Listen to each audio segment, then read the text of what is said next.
बिहार में चुनावी voter list में शामिल होने के लिए चुनाव आयोग ने लोगों से दस्तावेज मांगे। अब हैरत अंगेज बात यह थी कि इस दस्तावेज में ना तो वोटर आईडी कार्ड और ना आधार शामिल था। इससे बड़ा आक्रोश मचा क्योंकि लोग एकदम से ये भौचक्के रह गए कि आखिर वो अपने माँ बाप का जन्म प्रमाण पत्र कहां से लाएंगे, इस बाढ़ में वो अपनी जान बचाएंगे या कागज जुटाएंगे, और क्या होगा उन प्रवासी बेचारे जो बिहार के मजदूर बाहर के क्षेत्रों में काम करने गए हुए, उनका वोटर लिस्ट में नाम कैसे आएगा।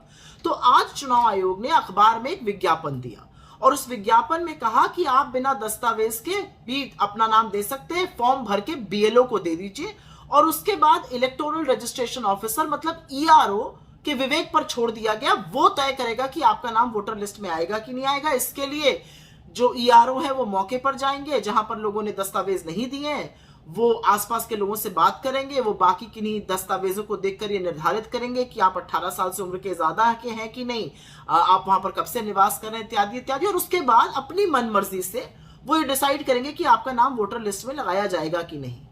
तो सबसे पहले तो एक बात समझ लीजिए कि कोई हृदय परिवर्तन नहीं हुआ है चुनाव आयोग का। असल में वोट काटने की साजिश बड़ी गहरी है और उससे कुछ सवाल उठते हैं। सबसे पहला सवाल तो यह कि एक लोकतंत्र में जो सबसे मजबूत अधिकार है वोट देने का, वो एक ईआरओ की मनमर्जी पर छोड़ दिया गया है। दूसरा बड़ा सवाल यह है कि सत्तारूढ़ दल जो बीजेपी और जेडीयू की सरकार है, उसके दबाव में आकर ईआरओ मतदान की सूची में गड़बड़ क्यों नहीं कर सकता है। उसका और भी बड़ा सवाल है कि जो प्रवासी बिहारी जो बाहर कमाने खाने गए हैं, मजदूर हैं, उनका क्या होगा, उनका नाम कैसे आएगा वोटर लिस्ट में। एक बहुत बड़ा सवाल यह कि अभी ये करने की जरूरत क्या है। पांचवा बड़ा सवाल यह है कि क्या यह सच नहीं है कि बिहार में इस तरह की एक एक्सरसाइज अभी करी गई थी और 6 जनवरी को एक लिस्ट प्रकाशित हुई वोटर लिस्ट, जिसको स्पेशल समरी रिव्यू कहा गया वोटर लिस्ट का।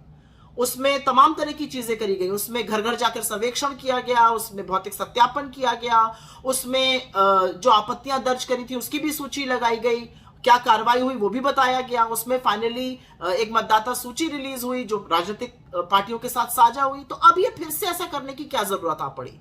ये पुनरीक्षण नहीं है, ये समझ लीजिए, ये असल में साजिश है लोगों का वोट काटने की। असलियत ये है कि जब बिहार में बाढ़ आई हुई है तो बजाय लोगों की मदद करने के ये लोग लोगों के वोट पर आंख गड़ाए बैठे हैं। ये सारी साजिश और कुछ नहीं, पिछड़े दलित गरीबों के शोषण का एक और तरीका है, उनका सबसे मजबूत हथियार उनका वोट हड़प लेने का।